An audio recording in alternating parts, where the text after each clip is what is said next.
Kita rekam dulu. Ya, baik. Kita mulai ya. Assalamualaikum warahmatullahi wabarakatuh. Selamat malam.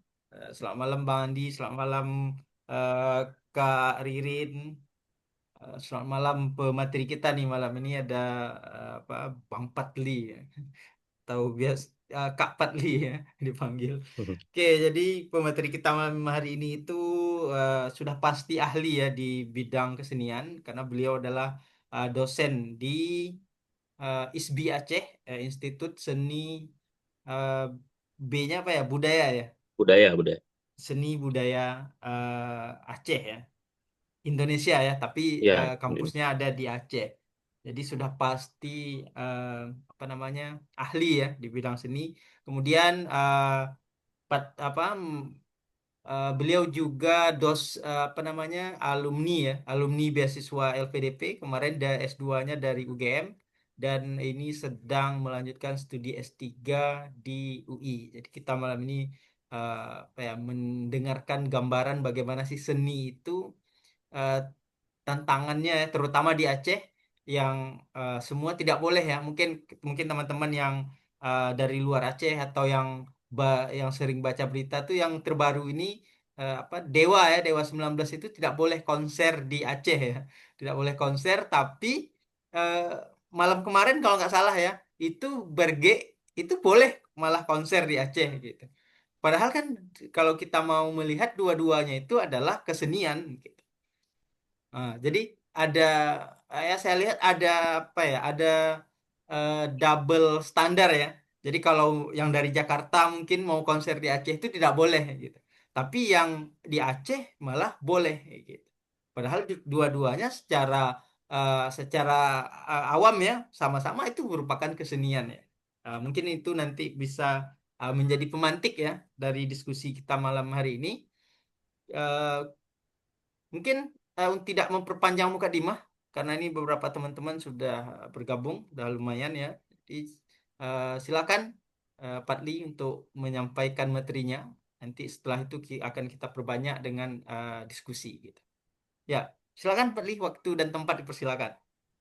ya Bang, makasih Bang Surya, rekan-rekan yang lain juga ya telah hadir malam ini di sesi perdana ya. Saya sama Bang Surya kita coba untuk membahas tipis-tipis ya terkait dengan kesenian di Aceh, kesenian kontemporer lah ibaratnya. Nah, ini juga berkat dari perbincangan minggu lalu ya, apa 2 minggu yang lalu dengan Bang Surya, tiba-tiba kepantik ya, kayaknya seru nih kalau bahas tentang kesenian Aceh ya. Apalagi sebenarnya ini kan dari perspektif luar ya, karena saya sendiri memang eh, menetap di Aceh, ini baru sekitar 4 tahunan lah ya, karena memang ditempatkan di Institut Seni Budaya Indonesia Aceh sebagai dosen di sana, dosen sastra dan budaya. Jadi setidaknya ada hal yang bisa saya amati selama kurang lebih 4 tahun berproses di Aceh. Ya. Namun bukan berarti eh, ini secara keseluruhan ya kita bisa ulas melihat dari kacamata yang cukup besar ya. Artinya nanti ruang lingkupnya mungkin akan ada di tataran permukaan ya. Kalaupun nanti ada bagian-bagian yang akan menyentuh eh, bagian terdalam dari kesenian ya mungkin dari rekan-rekan semua yang memang sebagai pemilik kebudayaan ya, pemilik kesenian.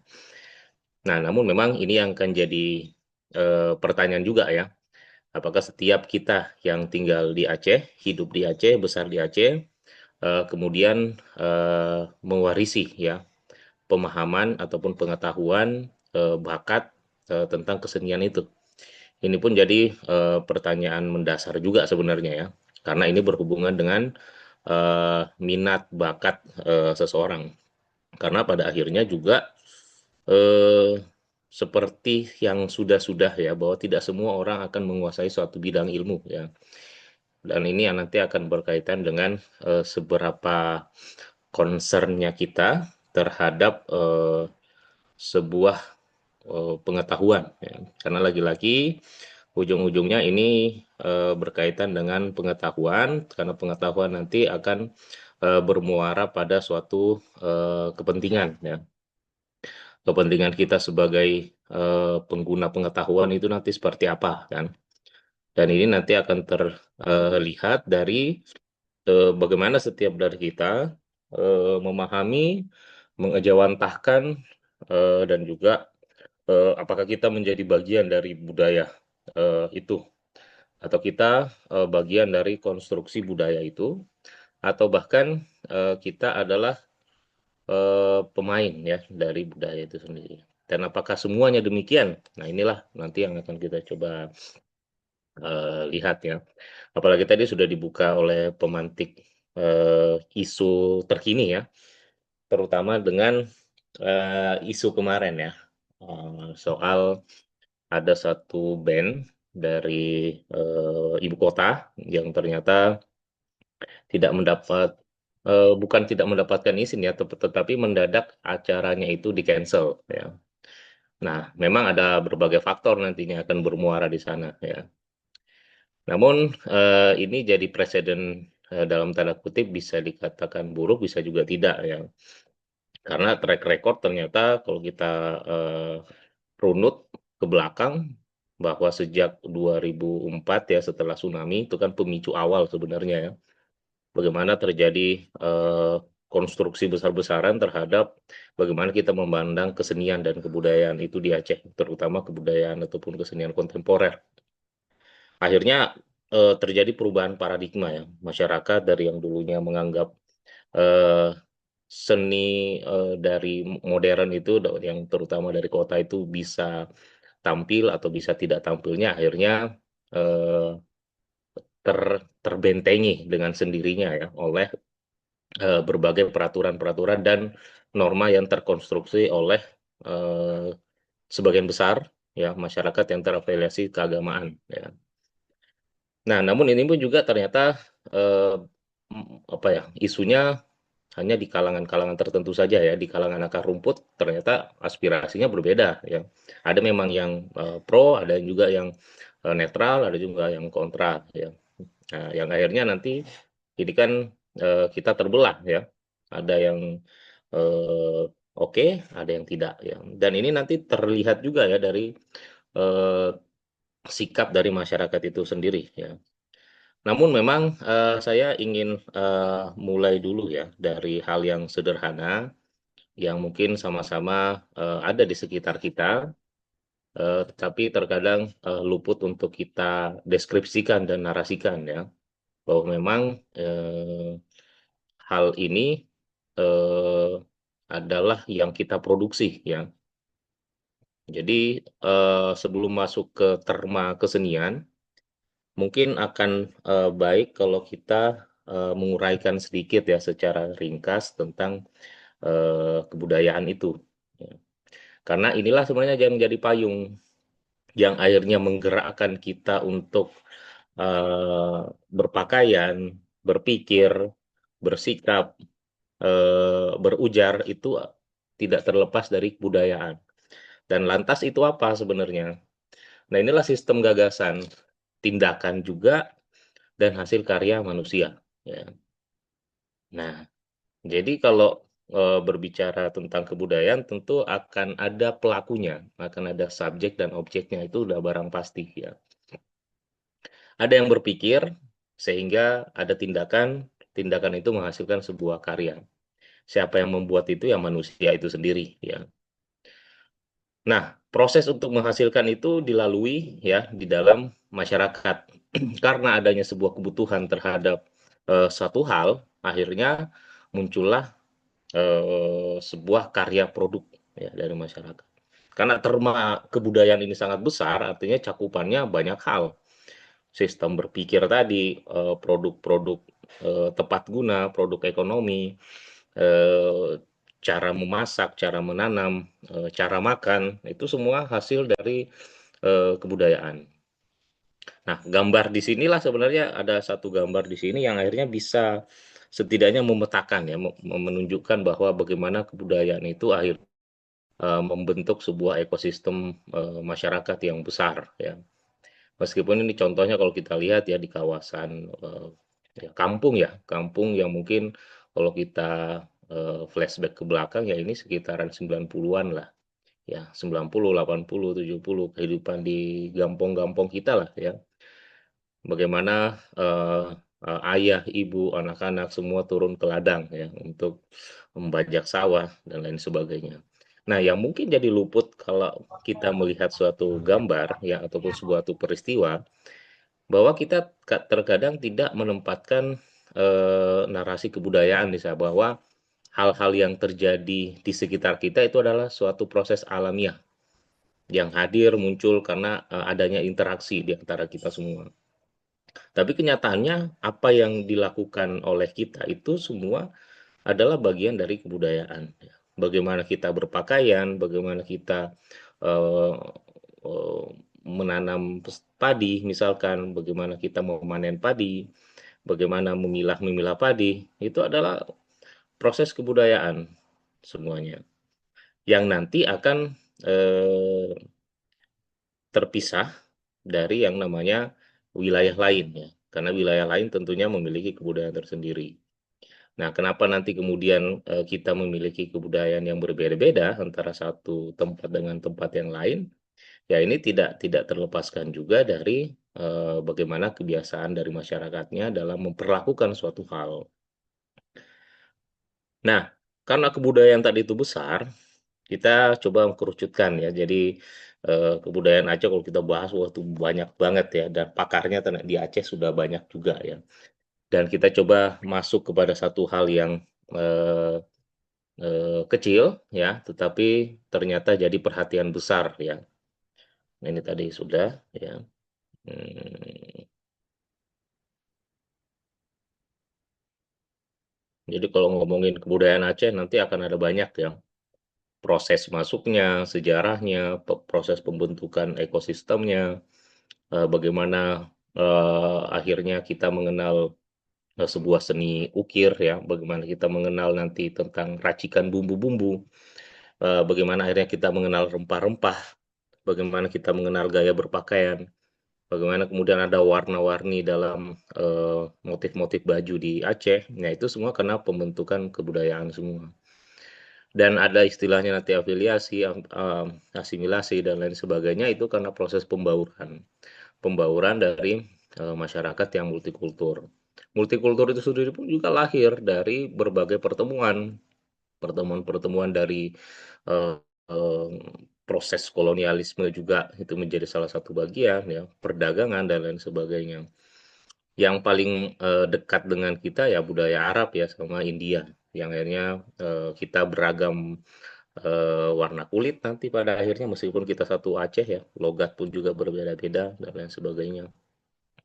Nah, Aceh, kebudayaan Aceh itu lebih dekat biasanya kita ke kesenian ya, terutama pertunjukan dan juga seni rupa. Nah, inilah nanti akan kita coba lihat ya, dari segi pertunjukannya dan juga seni rupa. Ini ada di sekitar kita ya semuanya.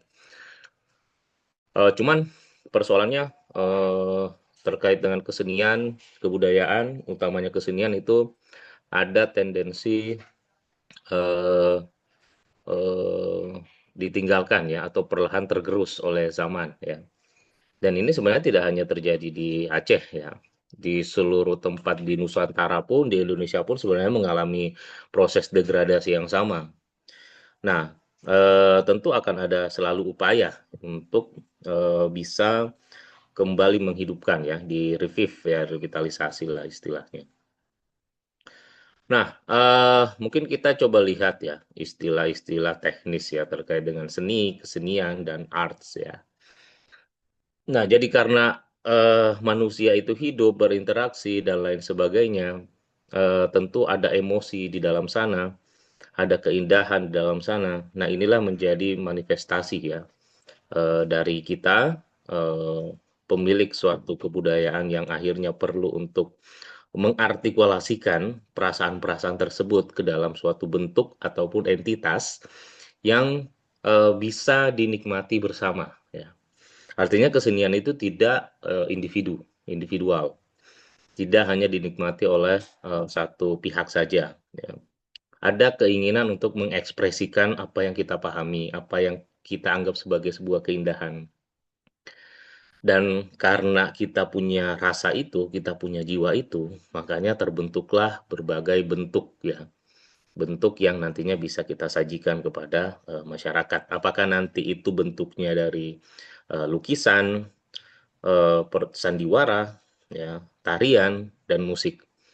Nah, muncul persoalan kemudian, sebagaimana yang disampaikan Bang Surya tadi, bahwa ternyata tidak semua hal yang indah-indah itu hasil karya cipta pikiran buah hati kita itu bisa berterima ternyata.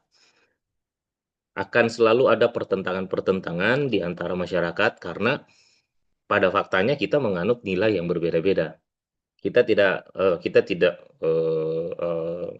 satu nilai ya. Kita ini syarat nilai artinya. Kita selalu memiliki nilai yang berbeda dengan nilai yang lain ya. Kita menikmati satu hal, ternyata orang lain juga tidak bisa menikmati satu hal. Dan belum lagi kalau kita kaitkan dengan variabel-variabel lain ya, terutama seni selalu dibenturkan dengan agama ya. Namun kenyataannya proses masuk Islam juga di Indonesia salah satunya dibawa oleh seni ya. Cuman memang definisi seni dari Islam inilah yang nanti akan sedikit diperdebatkan dan dipertentangkan. Seni seperti apa sebenarnya yang berterima di Islam, khususnya mungkin di Aceh. Dan apakah transformasinya sekarang itu ternyata bisa diterima seluruh pihak atau perlu modifikasi-modifikasi tertentu agar berterima dengan konteks sekarang, ataukah kita masih ibaratnya bernostalgia dengan identitas keacehan di masa lalu yang syarat akan nilai sehingga melupakan esensi dari hidup bermasyarakat dan hidup berkomunal seperti itu. Nah, kalau kita urutkan lagi ya seperti tadi, kita di Aceh lebih dekat dengan seni pertunjukan dan juga seni rupa ya. Nah, ada tarian, musik sama teater. Namun dari ketiga hal ini ya, ini biasanya kalau kalau kita lihat dalam berbagai pertunjukan di Aceh, dan ini bentuk-bentuk pertunjukan di Aceh pun sebenarnya sudah terkomodifikasi ya. Tidak lagi bisa kita bilang organik, muncul dari masyarakat yang memang perlu ya. Kalau dulu kan kesenian itu hadir di masyarakat sebab masyarakat perlu hiburan, butuh ekspresi komunal di daerahnya masing-masing. Makanya identitas kesenian kan kadang-kadang itu sifatnya eksklusif sebelum akhirnya dia menjadi inklusif ya. Artinya dapat berterima di tempat lain ya. Gayo misalkan ya dengan tari guelnya dulu mereka hanya di kalangan mereka saja ya. Tapi karena kebutuhan untuk revitalisasi, kebutuhan untuk dikenal eksistensi dan juga pelestarian dan lain sebagainya, akhirnya mau tidak mau ini akan terafiliasi dengan berbagai kegiatan-kegiatan ataupun event. Nah, aspek-aspek ini yang muncul ya, baik itu nanti dari sudut pandang upacara adat, pernikahan, keagamaan ya, pasti tidak terlepas dari yang namanya musik ya kalau di Aceh ya. Bahkan bahkan ketika nada ya, musik kan ada nadanya juga. Jadi pada saat berbicara pun ya, terkadang unsur musik itu pun sebenarnya unsur seni itu pun juga muncul ya. Bahkan ketika kita melakukan berbicara pun ya, unsur seni itu kan ada tetap. Jadi tidak memang bisa terlepas. Jadi melepaskan mencerabut seni dari Aceh itu sama saja semacam kita mencabut bulu yang ada di tubuh kita kayak gitu, sakit rasanya ya. Karena kita hidup dan berkembang dari bagian itu sendiri sebenarnya. Cuman memang pertentangannya ketika dihadapkan kepada satu norma-norma tertentu ya. Namun di tengah persoalan ataupun polemik seperti itu ya tentu perlu kita lihat bagaimana idealnya ya. Bagaimana seharusnya kita termediasi, memediasikan diri dengan kondisi-kondisi perubahan. Nah, mungkin saya mau tanya sama Bang Surya, ini tari apa kira-kira Bang Surya?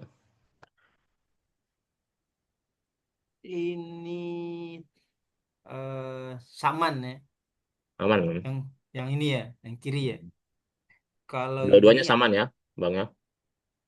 sama nih, kayaknya bukan ya kan? Ini apa ya?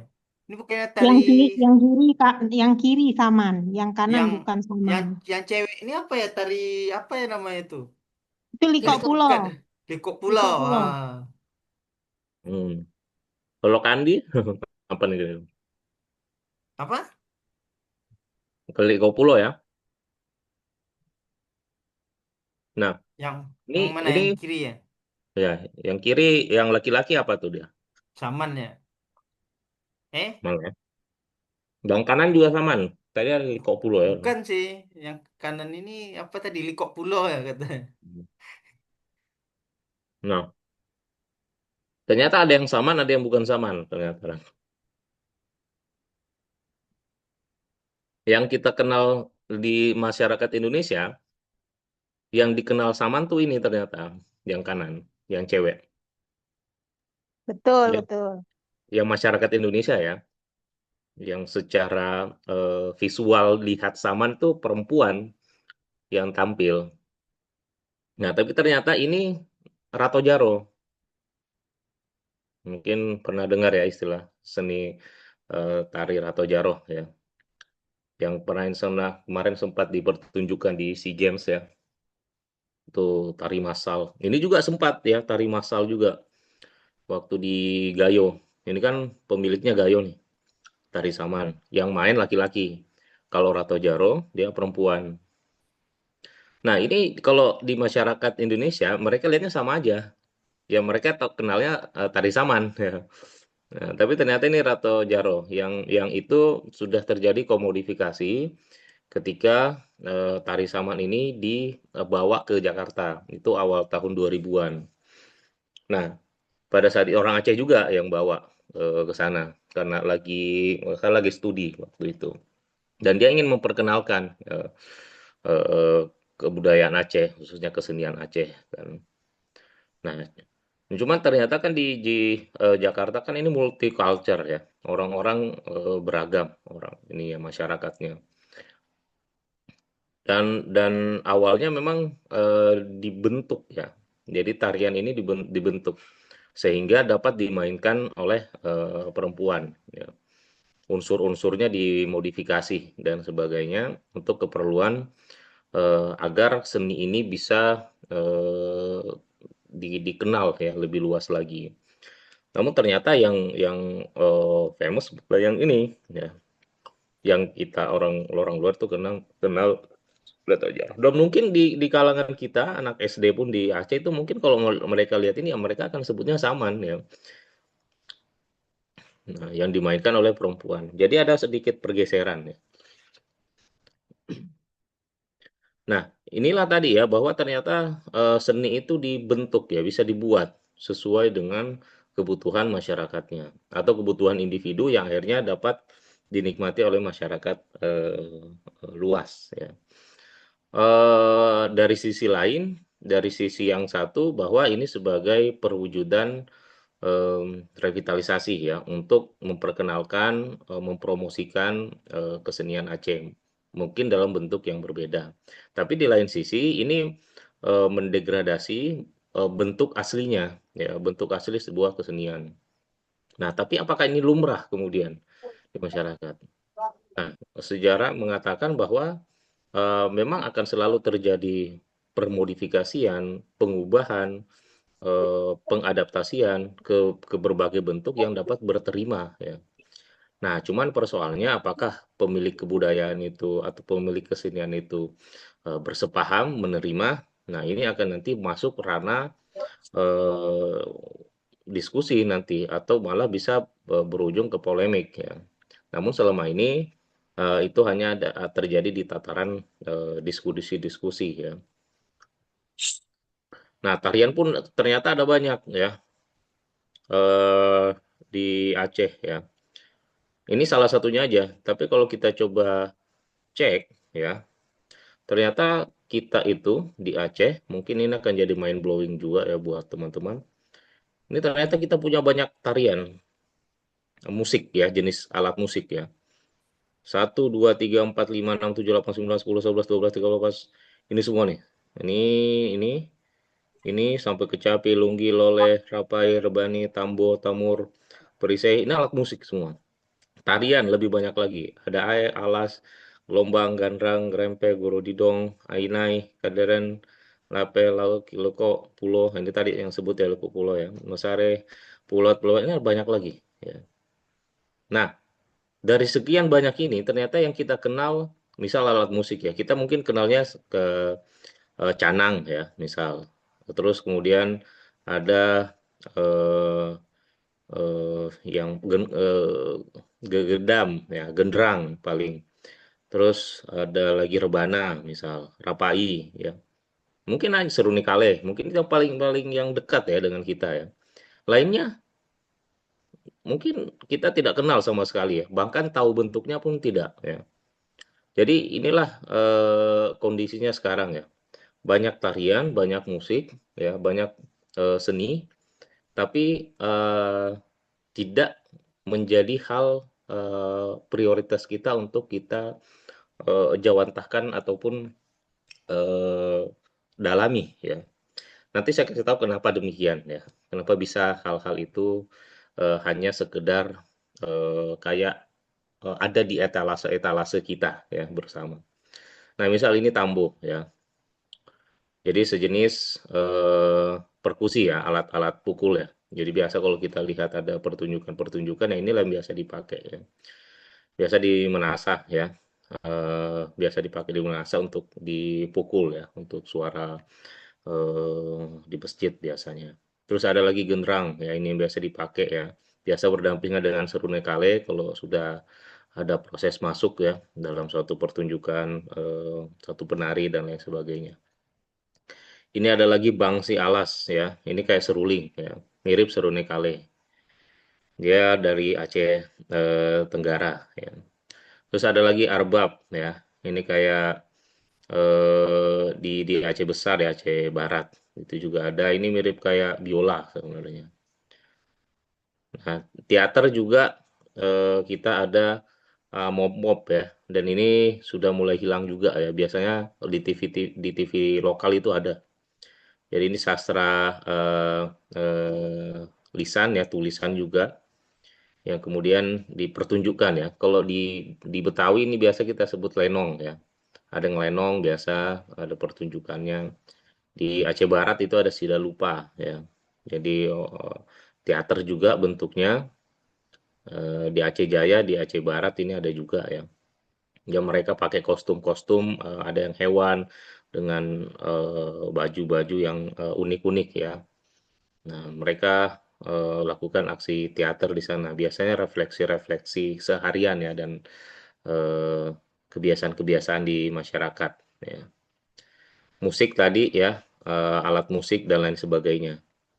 Nah, ini yang seni rupa yang mungkin selalu kita lihat itu adalah ini ya. Ini yang selalu kita lihat di pintu-pintu masuk ya, gerbang dan lain sebagainya. Nah, di Aceh ini sendiri kita erat dan dekat dengan ukiran, sulaman, dan anyaman. Ya. Nah, namun kira-kira ini terwujud di mana biasanya? Nah, di sini ya. Nah, di pelaminan ya. Jadi anyaman duduk, alas duduk ini biasa pengrajin-pengrajin itu membuat ini ya. Kalau ada acara perkawinan. Namun kalau kita telusuri ternyata sudah mulai berkurang pengrajinnya. Ya. Entah itu karena permintaan yang kurang atau karena memang eksistensinya kalah dengan pelaminan modern. Nah, ini jadi isu baru lagi ya, pelaminan modern dan juga pelaminan eh, eh, daerah ya. Nah, terus ini juga nih yang mungkin sudah hilang dari kebiasaan kita kalau ada pernikahan di Aceh ya. Jadi itu ada kipas-kipas yang dibuat dari kain ya, kain satin ya. Dulu saya waktu zaman-zaman berapa tuh, masih kecil dulu di Makassar juga sempat ada yang kayak ginian. Di Aceh juga sempat saya lihat ya, tapi itu di etalase dipajang, cuman dipajang aja. Tidak lagi muncul kalau dalam sesi pernikahan ya. Pernah beberapa kali ikut pernikahan Aceh ya, tapi tidak pernah saya juga lihat ini ya. Bahkan ya kipasnya ya pakai kipas ini sekarang ya. Kipas angin yang pakai elektrik kayak gitu. Nah, padahal ini satu kesenian ya yang ada di Aceh.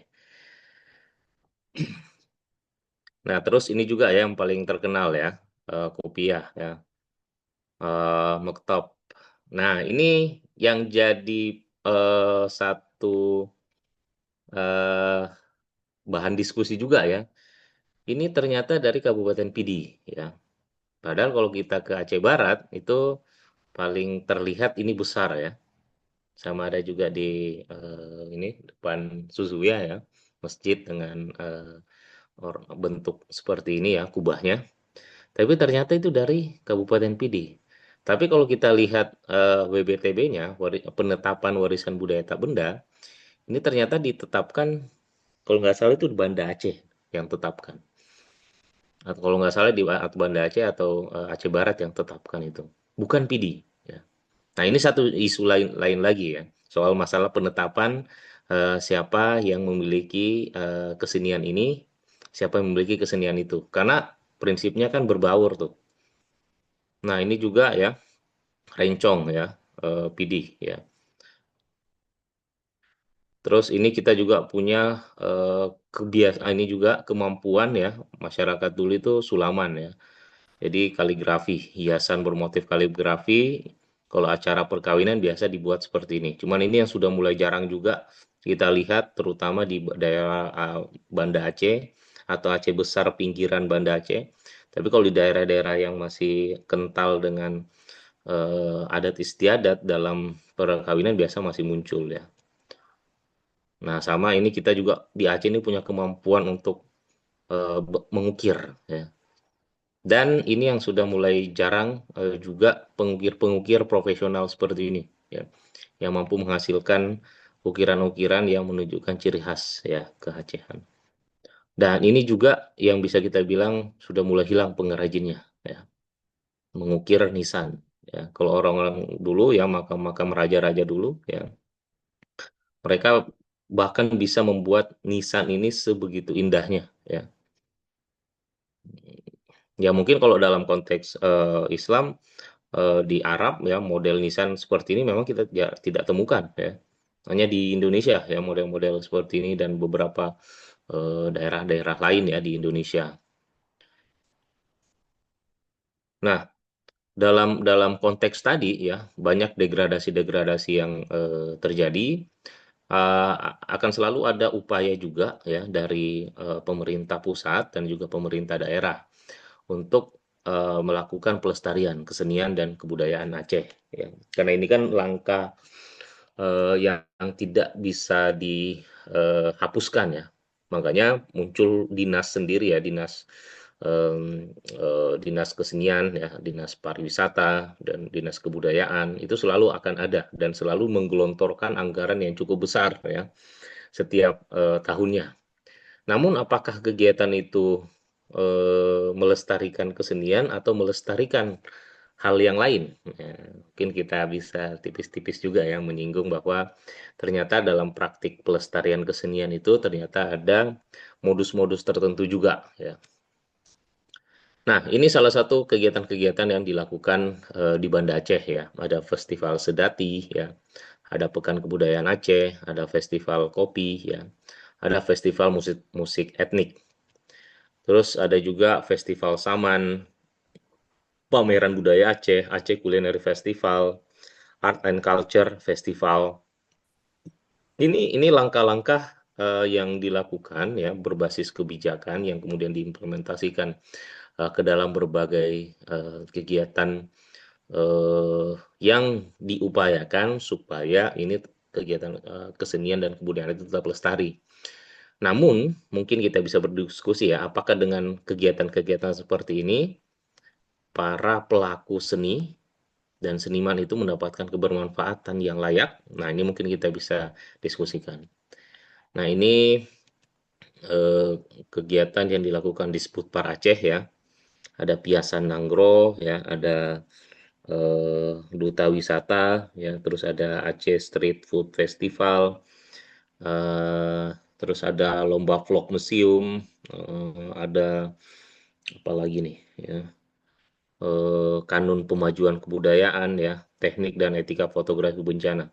Nah, mungkin rekan-rekan yang di Aceh ya, apakah dengan berbagai kegiatan kesenian dan kebudayaan di Aceh ini dapat membantu ekosistem seni di Aceh untuk tetap mendapatkan kelayakannya mereka, atau ini bahkan ini hanya sekedar program-program yang untuk dalam tanda kutip memenuhi kewajiban saja. Nah, ini bisa jadi bahan diskusi juga ya sebentar. Nah, itu mungkin ya. Terima kasih dari saya sebagai pemantik ya untuk kita bisa berdiskusi dan membincangkan hal-hal yang terkait dengan kesenian di Aceh dan mungkin butuh apa ya suara juga ya dari teman-teman. Bagaimana sebenarnya di daerah teman-teman semua ya. Mungkin kan dari tempat yang lain ya, nggak di Banda Aceh atau di Aceh besar. Bagaimana dinamikanya ya, perubahannya, perkembangannya dan lain-lain ya. Dan ini menarik ya untuk kita perbincangkan ya. Ya, oke, baik. Sangat ini ya, sangat menarik ini pemantiknya. Mungkin eh, yang teman-teman mau bertanya boleh raise hand dulu. Tapi sebelum itu saya punya beberapa pertanyaan ini. Terkait masalah apa ya penamaan tari tadi ya. Misalnya tari Saman itu kan dari Gayo ya. Tapi ketika keluar dari Aceh itu pasti namanya menjadi tari ya orang luar Aceh taunya itu tarian Aceh. Termasuk juga misalnya kalau kita ke TMII ke itu kan ada bangunan-bangunan rumah ya. Kan selalu disebut bangunan rumah Aceh gitu. Padahal jika kita uh, ke apa ya Taman Sepiatudin ya, Taman PKA di apa tuh di Banda Aceh maka akan terlihat itu rumah setiap kabupaten itu ternyata berbeda gitu. Mau itu ada Aceh Tengah, Aceh Selatan, Gayo apa Gayo Lues dan Biren misalnya, itu akan punya kekhasan tersendiri gitu.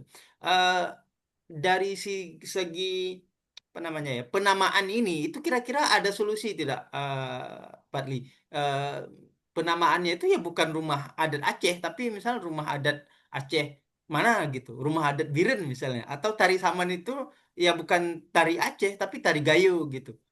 Bisa Mhm, tidak gitu pemerintah mungkin apa ya mengkodifikasi ya supaya nama-nama tarian itu tidak disematkan ke provinsi gitu, tapi memang mhm, kembali ke eh, asalnya gitu, punya siapa. mhm, Karena kan tadi seperti Pak Li sampaikan bahwasannya eh, kesenian ini muncul karena kebutuhan masyarakat mana yang mana dulu itu aslinya ya tidak seperti sekarang yang global ya, yang tanpa batas. Kalau dulu tuh kan ada batas gitu. Ada batas yang orang-orang bisa nggak mungkin ya misalnya orang dari Banda Aceh zaman dulu itu pergi eh, nonton tari Saman gitu ya ke Gayo gitu. Itu kan suatu hal yang tidak mungkin terjadi di zaman dulu ketika tari Saman itu diciptakan gitu.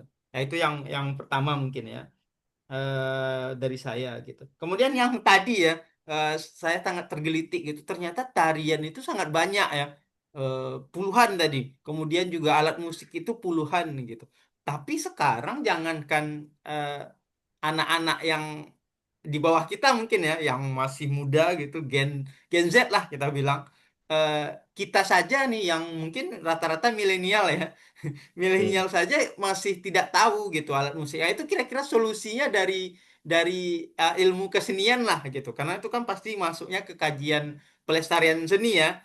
Nggak mungkin ke bahasa gitu atau kemana ya karena ke pertanian mungkin ya kan Novia ada nih. Kagak mungkin ya. Itu kira-kira ada tidak solusinya? Karena mungkin ya saya sebagai orang tua ya sekarang punya anak, saya pengen gitu anak saya itu tahu tari Aceh itu bukan hanya saman gitu, tapi masih masih banyak tari lain gitu. Itu bagaimana itu? Mungkin itu ya, dulu pemantiknya dua pertanyaan gitu. ya. Jadi soal tadi ya, yang soal bahasa ya. Ini kan sebenarnya politik bahasa ya, Bang Surya ya. Ya, betul. Jadi kan politik bahasa bagaimana suatu istilah itu dimunculkan ya untuk kepentingan tertentu ya. Jadi mungkin kita perlu runut dulu ya, kenapa akhirnya suatu istilah itu jauh lebih mendominasi dibanding istilah lainnya. Ya sebut saja mungkin bahasa Aceh ya. Nah, kenapa kemudian representasi bahasa itu di kalangan masyarakat Indonesia orang lebih kenal bahasa Aceh ketimbang bahasa Gayo misalkan tuh. atau bahasa alas. Karena balik lagi kepada penamaan tadi ya. Masa ini kan masalah penamaan akhirnya menunjukkan identitas ya. Nah, kalau di tingkat nasional apa yang kita mau sodorkan? Ya. Apakah yang mayoritas atau yang minoritas atau yang mempunyai posisi strategis dalam kesenian, dalam kebudayaan? Nah, akhirnya kan itu akan bernegosiasi lagi. Nah, siapa yang bernegosiasi di sana? Yaitu pejabat-pejabat tadi, yaitu faktor yang pertama tuh. Jadi ada faktor kepentingan wilayah juga ya, bukan tari saman bukan Terato Jaro yang naik atau bukan tari saman yang naik ya. Nah, pada akhirnya kita dihadapkan kepada peristiwa-peristiwa seperti itu ya, bahwa pada akhirnya kita harus memilih ya, yang mana yang kita mau unggulkan agar citra Aceh ini mencolok di kancah nasional misalkan ataupun internasional, atau kita masih bergulat pada egosentris kewilayahan pada akhirnya. Karena tentu kalau kita ingin mengusung semua istilah yang ada di Aceh, nah ini akan jadi suatu kegamangan juga ya bagi masyarakat di luar Aceh. Mereka yang di luar Aceh akan melihat di mana kebersatuannya mereka. Nah, mungkin kalau kita istilahkan persatuan ya dalam konteks ini, siapa yang mau disatukan dalam suatu terma tertentu yang ternyata tidak memihak pihak yang satu ya, hanya menguntungkan pihak yang dominan kayak gitu. Nah, tapi pada akhirnya kita bersepakat ya, sama halnya kita penggunaan bahasa Indonesia sebagai bahasa persatuan seperti itu. Akhirnya di masyarakat Aceh pun harus sepakat juga mau tidak mau kayak gitu, bahwa istilah inilah yang kita usung ke sana agar tidak terjadi kegamangan untuk orang luar. Tapi kepentingan dari dalam kita akhirnya terpecah-pecah juga ya pada akhirnya. Yang satu tidak terfasilitasi, yang satunya lagi tidak terfasilitasi juga. Nah, posisinya memang dilema di situ. Kalau kita mengangkat yang ini, yang satu ini akan tidak terlihat. Kalau yang satu ini kita angkat, yang satunya lagi akan tersingkir. Nah, akhirnya siapa yang berperan besar di sana untuk memunculkan itu? Nah, inilah punggawa-punggawa yang akhirnya agen-agen yang ada di Aceh. Mereka keluar diaspora-diaspora, kita yang sedang studi dan lain sebagainya. Nah, tentu kita perlu pengetahuan untuk itu. Bagaimana mendiseminasikan hal-hal ini. Cuman ya balik lagi bahwa ini masalah konsensus ya. Konsensus antar masyarakat itu sendiri. Nah, ini ada yang angkat tangan. Ya, boleh. Mungkin silakan Bang Fakhrul. Ada ini mungkin Ya, ya. Assalamualaikum warahmatullahi wabarakatuh. Suara saya jelas? Waalaikumsalam. Ya jelas Om. Jelas-jelas, Bang. Ya, Silakan. oke. Salam kenal, saya Fahrul. Saya sebenarnya ini tetangga juga dengan Brother Fadli dengan Brother Asra. Saya sedang kuliah di UI 3 di Cisalak, Depok. Tapi kita belum pernah jumpa kayaknya. Iya. Wah, Eh, bisa nanti Yuk, saya yuk di Bang, ngopi-ngopi Cisalak. kita Bang ngopi. Iya, kalau bisa diagendakan, Bang. Baik, saya menarik sekali mendengar penjelasan Bang Fadli tadi kan, yang teringat saya kan Bang Fadli menyebutkan di awal bahwasanya tsunami telah merekonstruksi pandangan orang Aceh tentang kesenian itu sendiri yang bisa jadi nilainya berbeda-beda.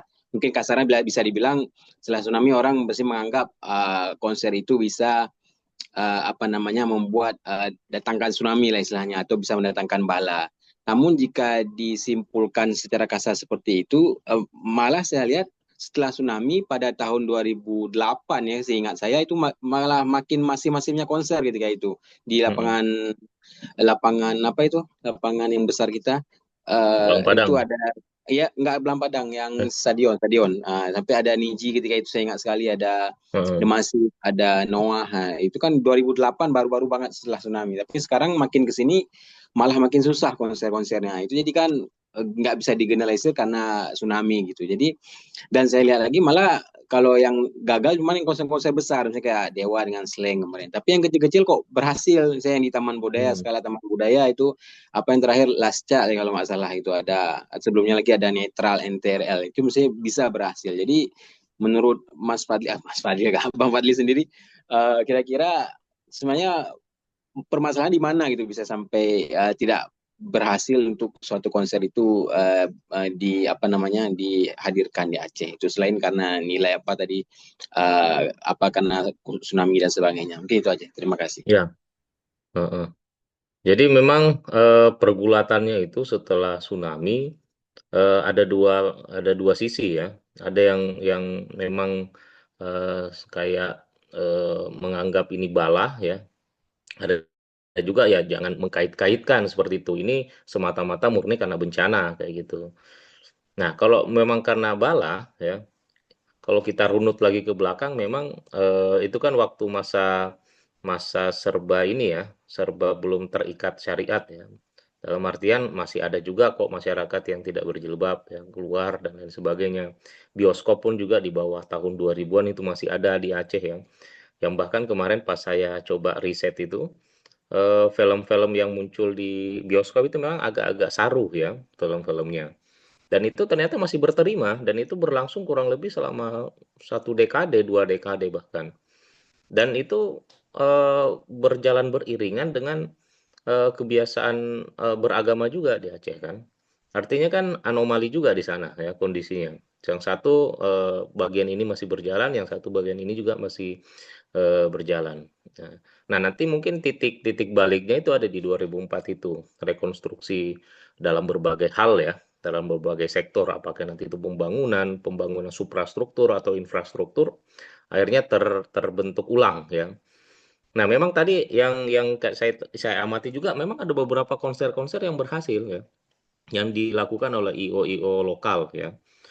Eh, Terakhir juga waktu di Lok Sumawe itu memang ada beberapa juga yang ternyata sempat jadi juga kok konser-konser. Baru belakangan ini yang agak sedikit berubah polanya nih. Entah entah penyebabnya apa ya atau siapa yang bisikin sehingga akhirnya tidak terjadi ya konser. Dan kalau kita lihat juga berbagai pegelaran-pegelaran di Aceh itu eh kalau yang saya lihat ya ada tendensi bahwa ketika konser itu dilaksanakan ya dengan bahasa Aceh ya ini orang tidak mufakatnya ada bisa dengan instrumen-instrumen Aceh ya dilibatkan dengan pakaian-pakaian Aceh dan lain sebagainya ini terjadi bisa mungkin kita juga ada satu band ya di Aceh ya mungkin sudah kenal bersama ya tokohnya ya siapa. Ada juga penyanyi tunggal ya yang sering-sering pada saat festival-festival itu tampil juga ya dengan lagu-lagu Aceh.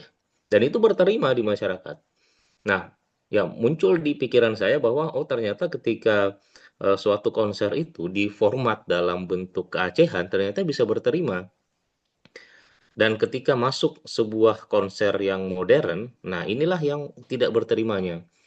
Padahal kan sebenarnya ada di regulasi pengaturan pada saat konser itu dilaksanakan. Yang selama ini saya lihat, beberapa kali juga event saya ikuti, bahwa ternyata di Aceh ini menerapkan suatu konsep pemisahan kan, pemisahan antara wilayah laki-laki dan perempuan.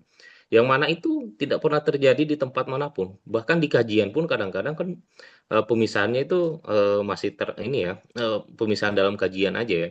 Kalau di Jawa dan lain sebagainya. Tapi di Aceh ini unik, ya uniknya di situ tadi pemisahan tempat itu bahkan ada jalurnya terpisah sendiri di tengah, yang mana bagi orang luar itu agak terkejut juga ya, karena saya pernah dampingi juga orang ke sini ya dari Jawa ngelihat, wah kok organize-nya seperti ini ya. Mereka takjub bukan karena loh kok dipisah ya enggak. Tapi oh ini kemanfaatannya ternyata buat kedua belah pihak, laki-lakinya, perempuannya juga mereka bisa. Sekaligus mereka masih bisa menikmati hiburan. Di Aceh Besar, di Janto itu ada 2 kali, 3 kali dilaksanakan konser juga. Bukan mengundang tokoh besar ataupun pemain-pemain besar dari Jawa, enggak. Lokal aja. Mereka masih menyanyikan lagu pop kok, lagu rock juga dengan gitar yang sedemikian rupa. Masyarakat berterima dan antusiasnya ternyata besar. Nah, cuman memang yang tidak hadir di sana ulama memang yang tidak hadir, ustadz dan lain sebagainya itu mereka tidak hadir di sana. Yang hadir ternyata masyarakat. Nah, kalau dari sisi antropologis yang kita lihat bahwa ternyata masyarakat perlu, butuh, ada kebutuhan di sana. Sehingga pada saat ada satu ruang keramaian, orang ngumpul.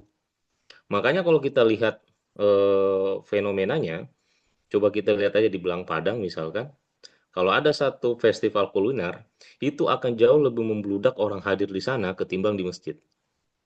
Nah, ini jadi satu fenomena juga yang kalau kita amati bersama ya.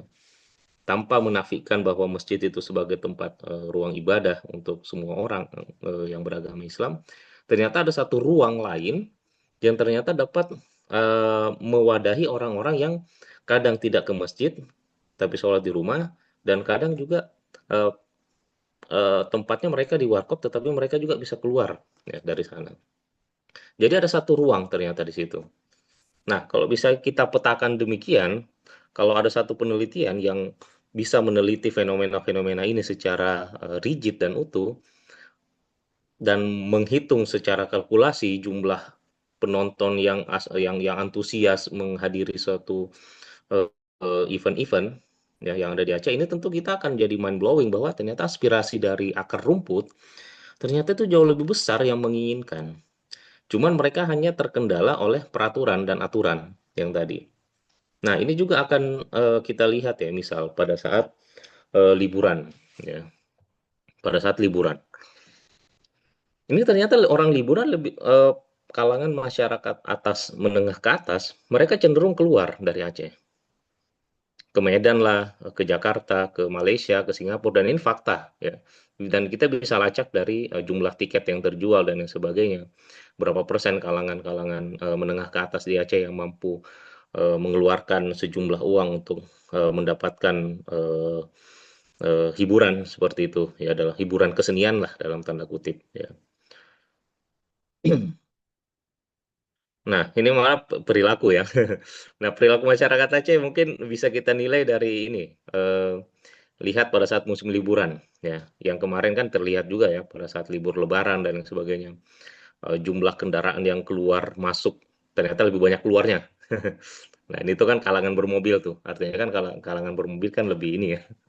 Nah, mungkin Kak Novia mungkin ada mau disampaikan, silakan. Ya, silakan Kak Novia. Baik, Assalamualaikum warahmatullahi wabarakatuh. Waalaikumsalam Hmm. Ya, warahmatullahi jadi memang wabarakatuh. menarik ya kalau bicara tentang seni ya, gitu. Karena itu tidak lepas dari kehidupan sehari-hari kita kan, karena perilaku kita juga menjadi sebuah budaya ya. Bahkan sampai ke luar negeri aja seperti budaya minum kopi itu terbawa ya sebagai orang Aceh gitu kan. Nah, gitu ya. Nah, jadi ini sih Fadli mau nanya juga. Tadi kan ada beberapa list itu nama-nama tarian ya gitu ya. Nah, tapi yang setahu saya tuh kan dia kayak tarian ini kan ada tari tradisional dan ada apa tari kreasi ya. Bahkan saya juga tahunya ketika udah waktu saya S2 ke Jepang ya. Jadi tahu ternyata tari Ranu Pelampuan itu juga tari kreasi bukan Ya, tari betul. tradisional ya.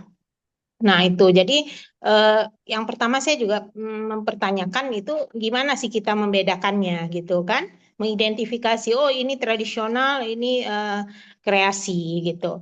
Kenapa saya sampai terfikir begitu? Karena waktu saya kuliah S2 di Jepang aja itu ini ya, kita sama teman-teman tuh diminta menampilkan seni karena orang Jepang itu kan setiap tahun itu di setiap prefekturnya itu setiap kotanya itu mereka punya bungkasai festival budaya mereka. Ini yang saya salut sama orang Jepang. Itu juga niat saya mau S2 dulu ke Jepang karena tertarik dengan budayanya. Mereka itu kan setiap tahun, setiap musim kecuali musim dingin aja ya karena musim dingin kedinginan ya jadi mager gitu. Mereka tuh punya kegiatan festival gitu, festival budaya. Nah, kita waktu jadi mahasiswa di sana juga ini kan diminta untuk jika ada apa ingin menampilkan budaya dan budayanya itu tidak hanya seni tari. Bahkan ada sekelompok orang Jepang itu mereka punya koleksi angklung. Jadi mereka tuh suka main angklung bareng-bareng gitu. Ya. Nanti ngajak kita yang mahasiswa Indonesianya ya. Bahkan koleksi angklung mereka tuh lebih lengkap daripada KJRI Osaka. gitu ya. Jadi kita kadang-kadang sampai minjem alat angklung sama mereka untuk acara-acara di kampus atau di mana gitu yang diundang gitu kan. Nah, jadi memang mereka kerennya itu ya setiap musim tuh ada kegiatan festival seni gitu. Nah, saya waktu itu juga diminta teman-teman gitu. Ayolah Mbak Novia nih dari Aceh, ayolah kita tampil tarian Aceh, tari saman karena tari saman ini sangat terkenal di dunia kan gitu ya. Nah, terus saya bilang, nah itulah saya mencari tahu akhirnya tentang tari seni, tentang seni Aceh gitu ya. Saya bilang tarian Aceh itu saya nggak banyak macam. Kalau tari saman saya nggak paham artinya, bahasanya saya nggak bisa, ya saya bilang. Karena tari saman itu dari Gayo. Apa liriknya saya nggak tahu, cuma tahu liriknya kan ada yang apa namanya syahadat gitu ya, sama yang cuma begitu ya bergumam gitu kan. Kalau yang lain saya nggak tahu, saya bilang. Maka saya menawarkan akhirnya kita tampil tari Liko Pulo. Saya bilang, kalau tari Ratuh Jaro, kebetulan kita perempuan semua tuh waktu itu yang mau.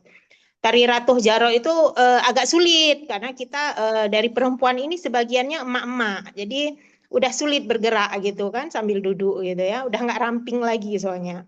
Nah, akhirnya kita tampillah tari Liko Pulo. Dan waktu itu saya sampai minta, kebetulan saya kenal salah satu dosen seni di Unsia, ya. Beliau memang dari keluarga seni juga beliau ya. Nah, saya minta tolong dikirimin rapai gitu, rapai untuk alat musiknya gitu, dikirim ke Jepang waktu itu. Jadi saya yang bisa bahasa Aceh, saya yang bertindak jadi syekhnya, teman-teman yang lain yang nari. Alhamdulillah kita beberapa kali itu tampil tari. Nah, terus ketika makin banyak kesibukan teman-teman, akhirnya kan yang laki-laki juga ada yang mau, dan yang perempuannya sedikit berkurang. Akhirnya mereka ada yang kasih ide, gimana Mbak kalau kita campur laki-laki dan perempuan. Nah, ini juga jadi hal yang menarik buat saya waktu itu ketika saya pelajari. Ternyata hampir semua tarian Aceh itu telah menunjukkan budaya syariat Islamnya. Kenapa? Karena tarian Aceh itu nggak ada yang mencampur laki-laki dan perempuan. Kayak tari Liko Pulo, dia kalau yang perempuan yang bawa perempuan semua. Ratuh Jaro khusus perempuan. Saman khusus laki-laki gitu kan, laki-laki semua itu. Kemudian Rapai Galeng laki-laki semua gitu. Jadi nggak ada yang campur nih laki-laki dan perempuan. Nah, jadi saya sampai menjelaskan juga ke mereka gitu.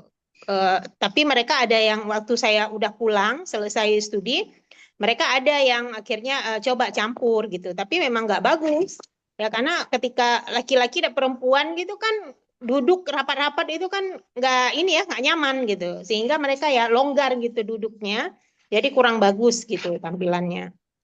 Nah, terus waktu saya studi di Australia ini juga selama 2 tahun, saya juga diajak teman-teman yang lain, laki-laki semua, karena yang perempuannya sedikit yang mau ikut gitu kan. Akhirnya dibuatlah grup laki-laki semua.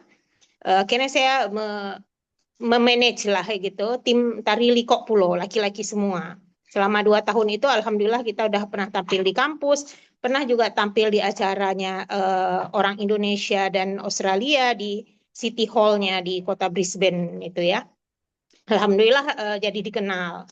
Nah, ketika kita yang PPI-nya itu buat ya Persatuan Pelajar Indonesia yang kampus YouTube pernah buat kegiatan seni, itu kita tampilkanlah Liko Pulo. Teman-teman tuh ada yang sampai bertanya, Mbak Novia, kenapa nggak tari saman? Kenapa Liko Pulo? Ini tariannya kok kayaknya sama ya dengan tari saman. Nah, jadi di situ ya saya sampaikan gitu, Liko Pulo itu beda, beda lagi Mas, saya jelaskan gitu. Ya, saya sendiri orang Aceh, bukan orang Gayo, jadi saya nggak bisa bahasa ini sama apa untuk tari saman gitu, gitu. Nah, saya jelaskan. Nah, jadi di situ juga sebenarnya ya kita semua nih orang Aceh, ya, nggak cuma sih orang Aceh, kita semua yang keluar itu ya dari orang Aceh keluar ke Jawa, ke Jakarta, ke Jogja, dari orang Aceh keluar ke negeri gitu ya. Itu sebenarnya kita semua menjadi duta wisata. Jadi kita akhirnya memperkenalkan budaya daerah kita ya. Dan itu nggak cuma tarian, termasuk makanan ya. Nah, yang paling khas tuh mie Aceh. Jadi teman-teman aja tuh di Australia tuh teman-teman student tuh paling senang kalau saya acara ngumpul-ngumpul bawanya mie Aceh. Jadi itu menjadi bagian budaya gitu kan. Nah, jadi sebenarnya yang ya saya juga mempertanyakan gitu ketika apa ya mm, tari saman yang dikenal oleh dunia itu bukan tari saman yang original gitu ya, gitu kan. Tapi Ratu Jaro, Liko Pulo itu mirip-mirip dengan tari saman mirip-mirip, tapi semua orang taunya itu adalah tari saman gitu. Nah, tapi gimana sih gitu cara kita tuh supaya lebih istilahnya mendakwahkan ya, mensyiarkan ya gitu ya. Mensyiarkan loh. Nah, di Aceh ini nggak cuma tari saman loh, Kayla. Nggak cuma tari saman loh, tapi banyak tarian Aceh yang lain gitu. Nah, ini juga yang sebenarnya sangat disayangkan ya. Dan sebenarnya kembali lagi kalau seperti yang saya bilang minggu lalu sama Intan, kita lakukan apa yang mampu kita lakukan. Sebenarnya ketika kita berkumpul kayak di Mata Garuda Aceh ini, setidaknya adalah usaha kita untuk memperkenalkan budaya itu entah melalui ya termasuk kegiatan seperti ini kan gitu kan. Jadi Fadli bisa menjelaskan apa saja budaya Aceh gitu. Kemudian juga kita mungkin bisa membuat apa video-video singkat tentang budaya Aceh, menulis buku dan juga kita ya mengumpulkan lintas ilmu. Kalau saya kan bidangnya pangan, jadi mungkin budayanya tuh dari segi kuliner gitu kan. Nah, itu aja sih dari saya. Terima kasih Fadli. Terima kasih Ya, semuanya ya. terima kasih eh, Kak Novi. Ya. Jadi memang betul ya kita kalau orang Aceh ini kalau udah keluar dari Aceh kan, ini jadi agen sebenarnya, agen kebudayaan, agen kesenian, agen wisata ya, dengan menunjukkan ya bagaimana sanah yang ada di Aceh. Namun itu tentu perlu pengetahuan, ya. Pengetahuan kita ini yang perlu diselaraskan. Eh, Karena lagi-lagi kita sudah apa ya istilahnya itu, ada istilah bahasanya itu Bang Surya ya, kalau kita merujuk ke satu hal itu ternyata eh, sudah terpatri di pikiran kita itu. Apa istilah bahasanya ya? Kalau misal kita mau bilang pasta gigi, kita bilang selalu odol gitu. Apa sih istilahnya tuh? Dogma, hah? Bukan, Enggak. bukan, ada istilah bahasanya itu Bang. Tunggu bentar. Hoponimi apa ya? Saya lupa tuh. Tunggu bentar. Nah, intilah. Nanti saya cari coba istilahnya. Jadi, sama lah kayak istilah itu, kalau kita selalu menyebut pasta gigi, kan kita selalu ngomong odol kan. Kalau kita mau merujuk kepada mie, selalu kita metonimia ya. Nah, itu kita selalu merujuk seperti itu ya. Eh, kita mau makan mie, kita pasti bilang Indomie, padahal itu mungkin mie sedap ya, mie super mie dan lain sebagainya. Karena kita sudah terpatri duluan ya. Nah, itu proses pembentukan seperti itu karena ada aspek perulangan berulang-ulang ya. Jadi kebiasaan yang diulang-ulang seperti itu yang akhirnya kita jadi terbiasa dengan hal itu ya. Yang mudah untuk dicerna orang ya udah itu yang kita pakai terus. Nah, sama kayak tari saman tadi ya, yang dimanfaatkan masyarakat dan dikenal Acehnya kan samannya, bukan Liko Pulonya, bukan Rato Jarohnya. Ya. Nah, tapi bagaimana caranya supaya itu juga terangkat? Artinya kan perlu sebuah agen-agen lagi ya. Nah, kita kan sudah ada dinas pariwisata, dinas kebudayaan dan lain sebagainya. Nah, inilah corong-corongnya sebenarnya untuk memperkenalkan jenis-jenis tarian yang lain ke publik.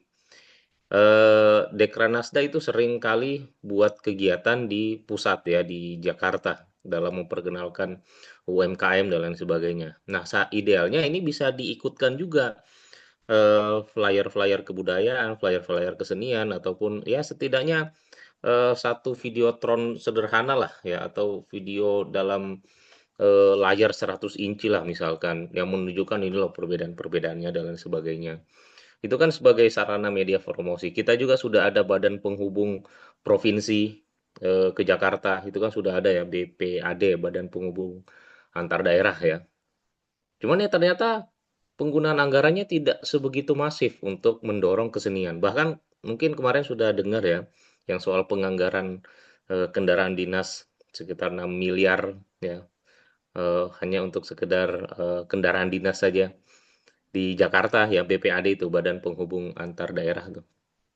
Ya artinya kan memang kepekaan terhadap seni itu untuk sebagai corong kebudayaan itu ternyata memang kurang dari pihak-pihak terkait seperti itu.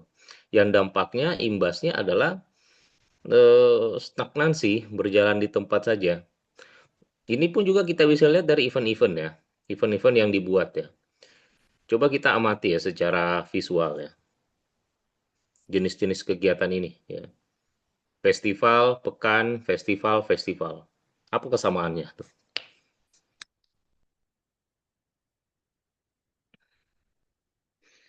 Kesamaannya terletak satu, kalau dari sisi birokrat ini pengadaan kegiatan ya.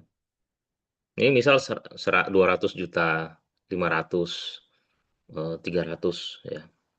Nah, ini kan perputaran ekonominya kan ada di IO, pelaku seni dan lain sebagainya. Tapi untuk penguatan ekosistem, nah inilah yang agak jarang saya lihat.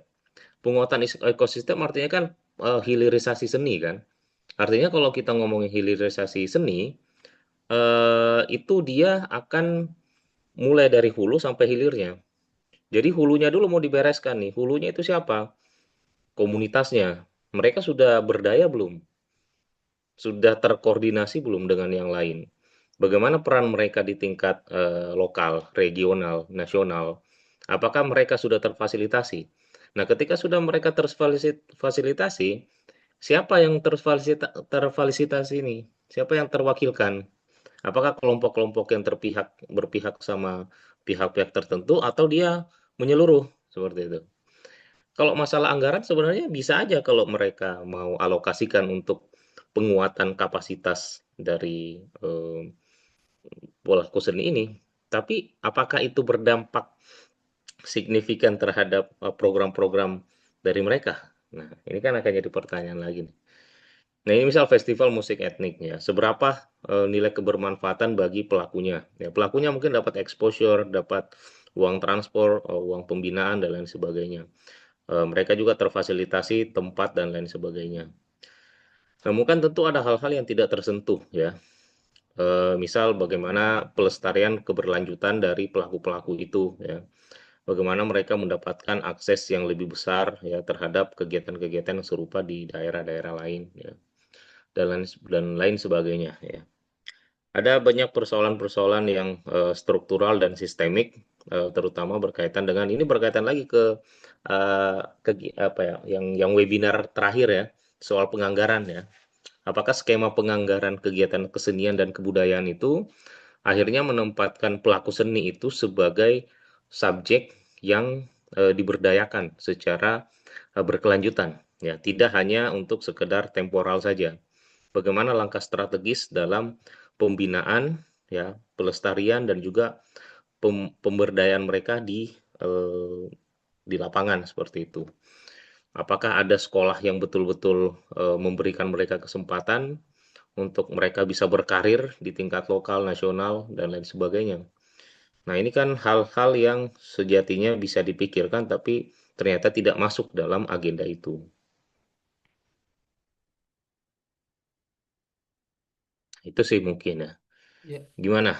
Eh, oke.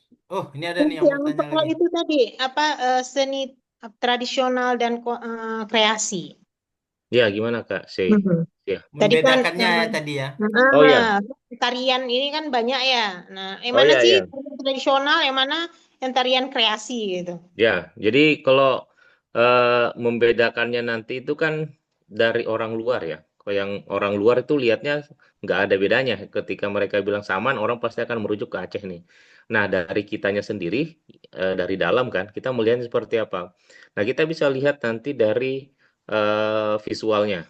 Nah, visualnya itu nanti dari ornamen pakaian yang mereka gunakan, tujuan pertunjukannya seperti apa, ya, apakah dia nanti tujuannya itu untuk showcase atau tujuannya itu untuk pelatihan atau tujuannya untuk workshop dan lain sebagainya. Jadi, kalau kita lihat mana yang asli, yang mana yang tidak, sebenarnya ini sudah agak sulit ya untuk bisa membedakan, karena secara keseluruhan sebenarnya seni yang berkembang sekarang ini sudah tidak asli lagi, ya, sudah tidak seperti dengan yang pada sedia kala, karena memang dalam prosesnya itu sudah terjadi perubahan-perubahan dan komodifikasi lah, menyesuaikan dengan zamannya. Jadi yang paling paling utama ya tentu kita akan bertanya dulu ya kepada penyelenggara acaranya atau yang pihak-pihak terlibat dalam proses itu ya, bagaimana esensinya sebenarnya nih, apa yang mau dikedepankan seperti itu. Karena kalau sepintas kita lihat ya, ini kan pembedanya kalau yang tari, misal tadi tari Saman atau Jarau, Liko Pulau, ini kan masalah di filosofisnya. Filosofisnya kalau yang di Liku Pulau kan karena syiar kan sebenarnya itu awalnya kan. Tapi kalau sekarang mau dipakai konteks syiar lagi dalam Liku Pulau kan itu sudah tidak relevan lagi. Artinya ada hal yang esensi lain lagi untuk bisa ditampilkan. Rato Jaro misalkan agak jarang ditampilkan di Aceh karena memang itu tujuannya, purpose-nya untuk di luar Aceh dia. Kalaupun dia dipertunjukkan di sini, ini menjadi proses kreatif bagi anak-anak yang memang perlu lebih fleksibel. Karena kalau Saman kan memang nilai filosofisnya tinggi karena berakarnya dari kebudayaan Gayo. Nah, ketika dia di masyarakat Aceh perlu suatu rekonstruksi ulang ataupun modifikasi ulang terhadap muncullah Liko Pulau sebagai alternatif yang dari Aceh besar kan, dari Pulau Aceh. Terus muncul juga lagi satu Rato Jaro. Nah, masyarakat sekarang yang Gen Z ini ketika mereka mau untuk menunjukkan kreativitas mereka dalam tarian, nah tentu mereka akan ada preferensi lagi. Preferensi dalam segi pakaian misalkan, preferensi dalam segi siapa-siapa yang terlibat, yang bermain, apakah laki-laki atau perempuan, dan juga purpose dari event itu ya, karena kan sekarang kegiatan-kegiatan seni ini kan berbasis purpose ya. Purpose-nya dia dipertunjukkankah di event-event kedaerahan kah, festival kah, dan lain sebagainya, dan itu tentu akan berbeda pakaiannya, berbeda metode penyajiannya, dan juga berbeda dalam hal eh, idealismenya ya dalam pertunjukan. Mungkin demikian sih. Tadi ada lagi tadi siapa nanya itu? Mutia tadi. Gak sia. Zia Ya, Mana? Mutia, izin silakan. diskusi ya. Mohon Ya, maaf, saya ini matikan videonya. Baik, Assalamualaikum warahmatullahi wabarakatuh. Ya, ya, saya Zia, Waalaikumsalam. dosen arsitektur UIN Aranyeri.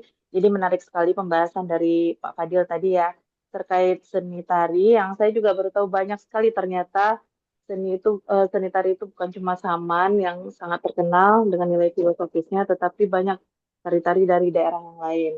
Ya, orang luar kan biasanya orang dari luar Aceh mengenal Aceh ini kan dari tsunami, kopi, dan tari Samannya tentunya. Padahal kita punya banyak sekali kebudayaan Aceh ini, termasuk dari rupanya. Dan saya setuju tadi dengan Pak Fadil bahwa kita memang mengalami degradasi dalam kebudayaan ini. Dan tadi saya juga setuju, apakah acara-acara budaya festival pekan ini yang dilakukan oleh pemerintah, apa hanya citra atau so what kelanjutannya seperti apa untuk penerapan dan implementasi di masyarakat. Jadi saya ingin membahas dari segi arsitektur nih, dari seni rupanya yang juga mengalami degradasi. Mungkin kita bisa melihat di dinding rumah-rumah di sekitar kita, eh, apakah masih ada ukiran, pola, motif yang khas Aceh, yang mungkin sekarang dari segi arsitektur saja saya juga melihat desain-desainnya itu polos, modern, roster, dan tidak ada lagi motif-motif keragaman hias seperti misalnya bungong mau, pucuk labu, awan cane, atau kaligrafi Allah yang mungkin di rumah-rumah dulu orang tua kita masih ada ya. Padahal ini tersimpan makna mendalam tentang hubungan manusia, alam, dan Tuhan.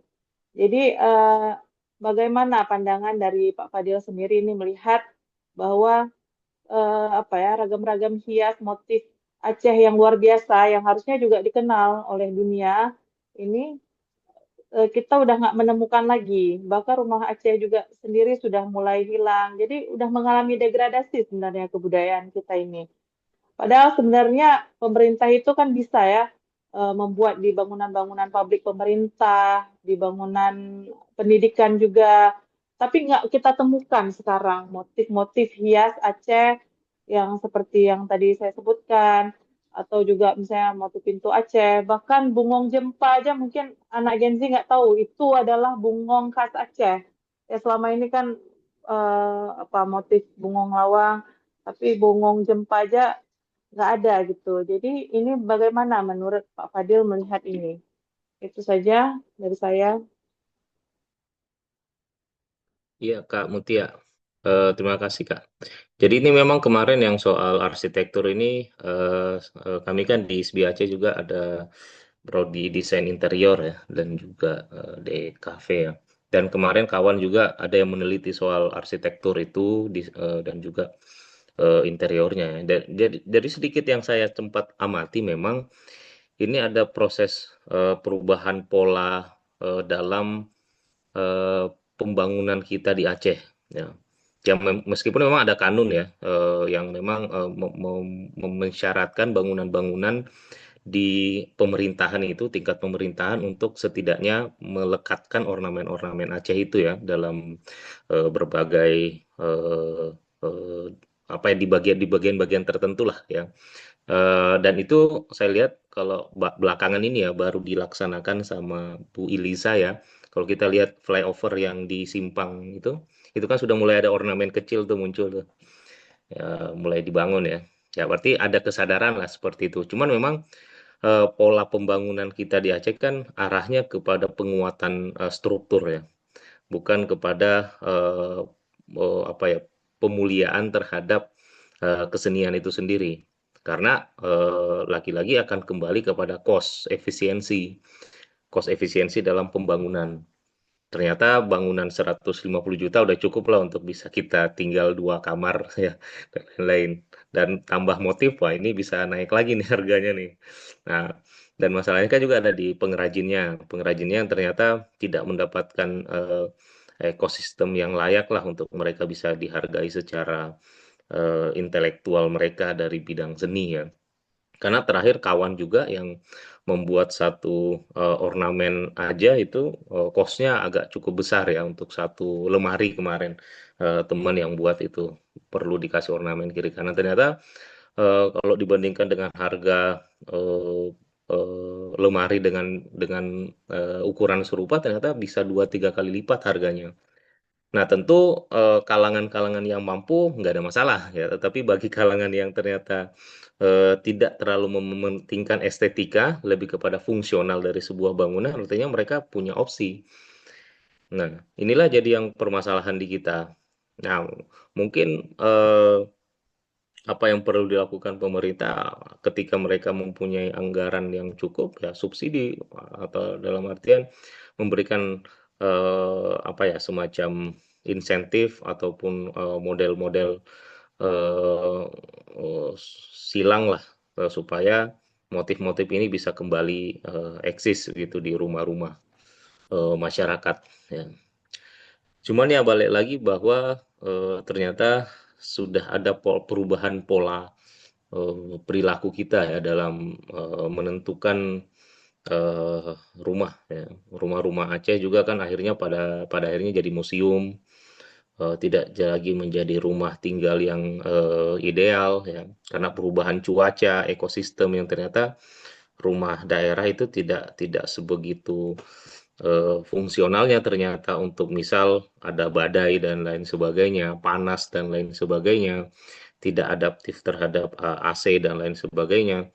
Meskipun sebenarnya bisa ditaktisi ya, karena desain interior pasti bisa mempunyai cara lah supaya bisa memaksimalkan potensi ruang yang ada di setiap bangunan. Tapi lagi-lagi perkaranya akan ada variabel anggaran dan lain sebagainya. Nah, peran pemerintah di situ kalau melalui kebijakan yang mereka perlu memaksimalkan di ruang-ruang publik. Kalau bisa saya bilang, misal yang paling sederhana aja di penamaan toponomi jalan lah misalkan. papan-papan jalan misalkan. Itu mereka pakai model motif aja itu orang udah bisa mencirikan.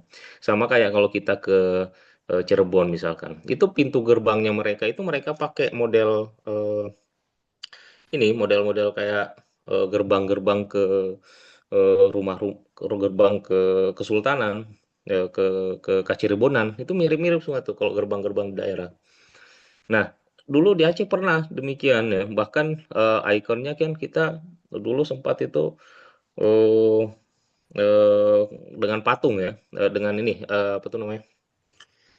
Oh, apa lagi tuh? Eh simbol-simbol ya, simbol-simbol lewat eh eh, apa namanya itu yang di tengah jalan itu? Di simpang itu apa namanya itu? Tugu ya, Tugu, Tugu. Nah, kita kuat dengan Tugu dulu ya.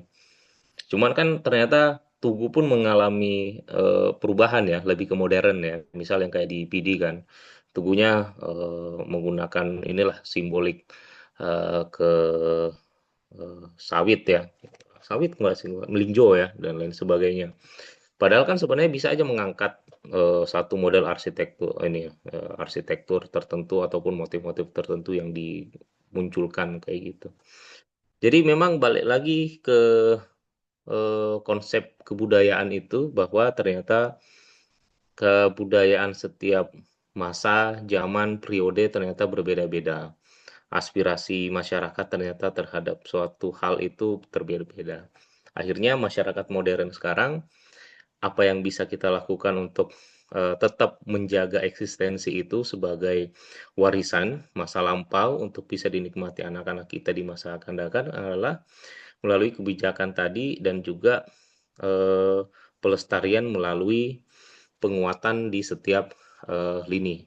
Peran pentingnya ada di pemerintah lagi-lagi, masyarakat sebagai orang yang diberikan penguatan melalui berbagai insentif kegiatan dan lain sebagainya, sehingga ini bisa tetap ada seperti itu. Dan concernnya sekarang memang ada di situ ya, Balai Pelestarian Kebudayaan berkali-kali membuat berbagai kegiatan ya, malah sifatnya partisipatif ya, open call.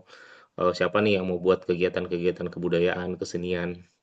Cuman lagi-lagi ketika program itu sudah diflorkan, dimunculkan, tentu akan muncul kritik kegiatannya ini apakah memang tepat sasaran, berdaya gunakah, impact-nya seperti apa. Dan itu yang belum ada ya, belum terlihat standar pengukuran dari setiap kegiatan-kegiatan kebudayaan, kegiatan kesenian.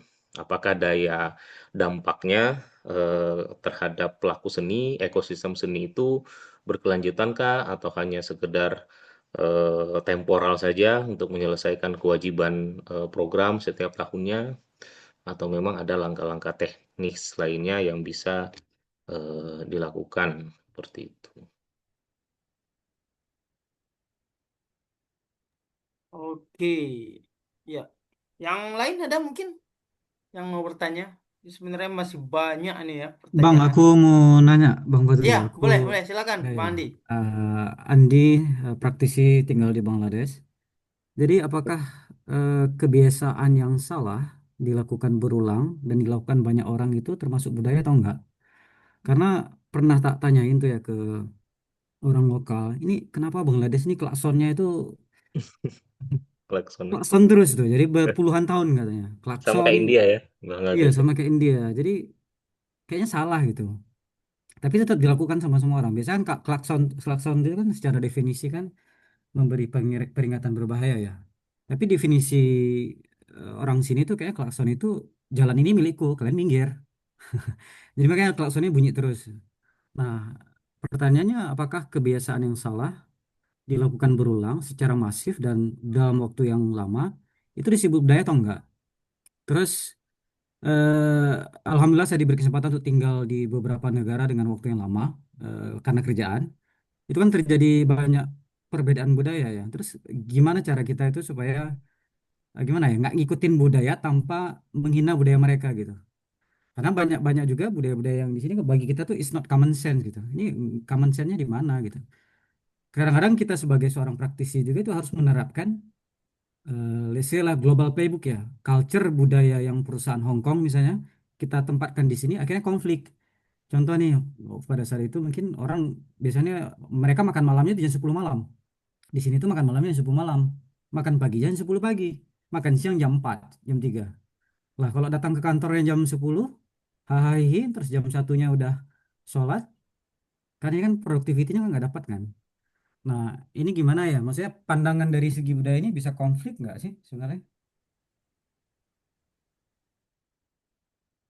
Ya, jadi pengalaman menarik ya dari Bangladesh. Sekarang masih di Bangladesh, Bang? Masih, masih. Hmm.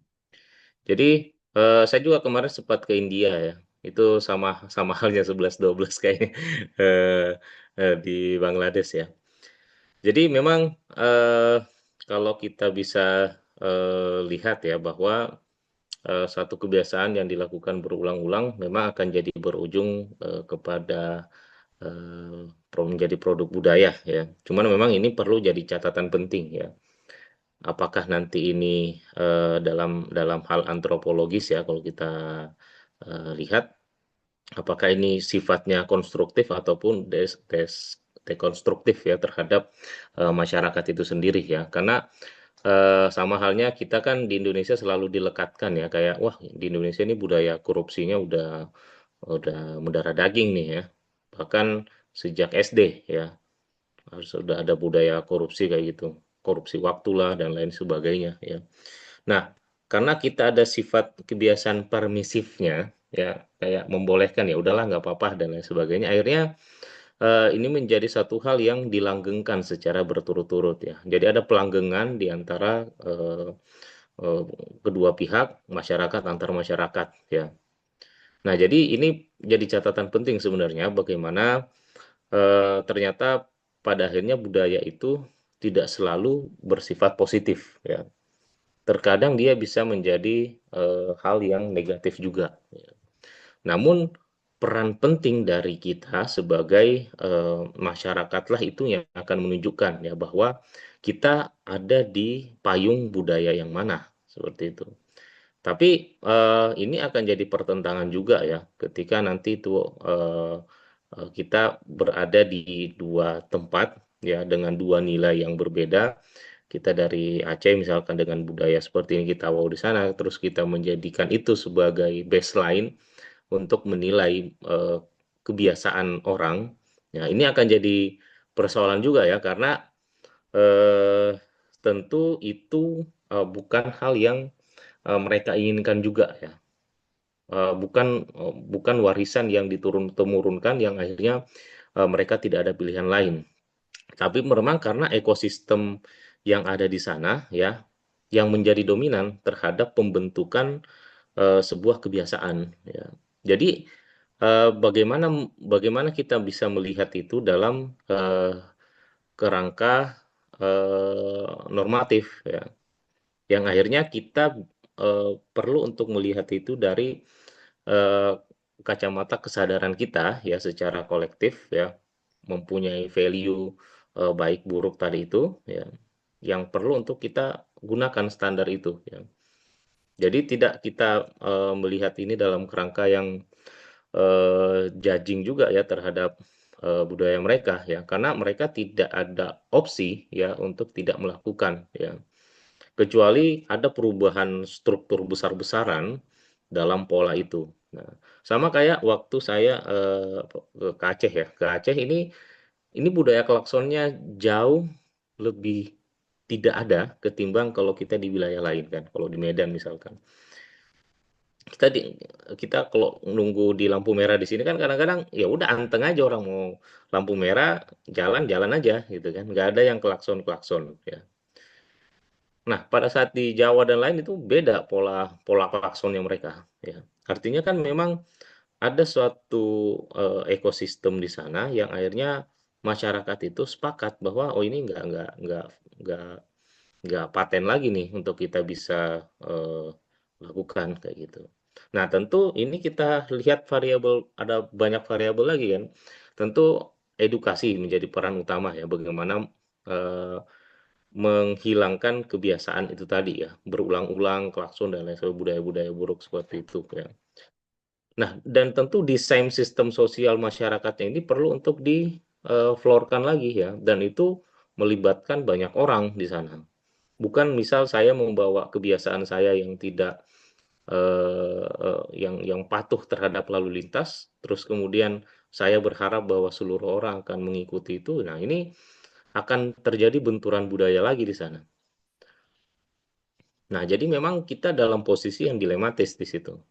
Apakah tetap mempertahankan idealisme kita dengan budaya yang kita pegang, ya, atau kita terturut dengan mereka. Tentu kita punya value ya yang jadi basis basis untuk kita bisa manfaatkan ya. Dan inilah nanti yang akan menunjukkan oh ini orang Aceh, ini orang Jawa, ini orang Makassar, ini orang Kalimantan. Dan itu akan terlihat ketika kita hanya ada di lingkungan Indonesia. Ketika kita di tingkat global ya tentu yang akan terlihat adalah citra keindonesiaan kita. Ya. Jadi memang ada banyak variabel-variabel yang perlu untuk kita kaitkan, sambungkan sehingga bisa kita lihat problem-problem itu secara eh, lebih bijak lagi ya, dan juga konstruktif dalam hal bagaimana pembentukan-pembentukan budaya itu terjadi di masyarakat. Dan saya pikir orang yang di luar negeri itu akhirnya mempunyai kesempatan melihat dunia lebih besar ya, lebih luas lagi.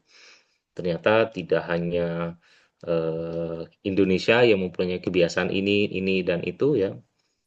Kita juga bisa melihat culture budaya lain yang nanti bisa memperkaya diri kita ya. Value kita akan terperkaya dengan itu. Dengan semangat filterisasi tadi ya, memilah-milah tadi yang mana yang kebiasaan yang layak, yang mana tidak layak. Yang akhirnya kita serap, kita internalisasi. Kita pulang ke Indonesia dengan menjadi subjek-subjek yang beda ya. Nah, tapi di satu sisi itu akan membuat kita teralienasi ya, merasa berbeda dengan yang lainnya ya, karena sudah berbagai macam value yang masuk ke dalam diri kita. Makanya tidak jarang terjadi shock culture, double shock culture ya, ketika orang yang sudah di luar negeri melihat budaya antri yang normal misal di Eropa, terus budaya klakson yang ada di ini ya sampai ke Aceh yang tenang kok nggak ada lagi suara klakson. Jadinya kaget sendiri lagi kan. Heeh. Terus budaya antri yang kebiasaan dilakukan di Eropa kembali ke Jakarta loh kok orang pada nggak antri dan lain sebagainya.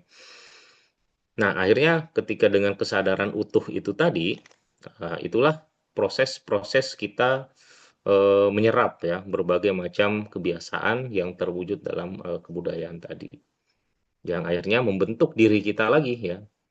Nah, kapan nanti budaya itu bisa mempengaruhi seluruh kolektif dalam suatu masyarakat ketika individu yang satu kebudayaan itu tadi terdiri dari berbagai individu-individu yang punya keselarasan value yang sama. Jadi tidak bisa hanya satu, dua, tiga orang saja. Berarti Perlu, ada tren nantinya kayak mm, secara ke depan nanti beberapa dekade itu ada pergeseran budaya dong. ya. Bisa jadi ya. Kalau sekarang kita lihat bukan lagi beberapa tahun ke depan, bahkan hari ini besok pun itu sudah akan berbeda value lagi. Hmm. Secepat itu ternyata perubahan yang kita alami sekarang. Mungkin mungkin Bang Andi terasa ya value berbicaranya ya kepada orang yang lebih tua atau lebih muda sebelum keluar dan sebelum keluar negeri dan juga pas di dalam negeri ya. Itu bisa terasa ya, Bang Andi ya. Enggak, yang kerasanya lebih menerima perbedaan tuh lebih bijak sih. Hmm, Kayaknya lebih bijak common ya. sense, ya normalnya kamu dengan normal kita tuh beda. Ya, Normal lebih bijak dalam ya dalam reaction kita terhadap apa yang dilakukan sama dia tuh ketika kita bereaksi itu akan lebih bijak lah.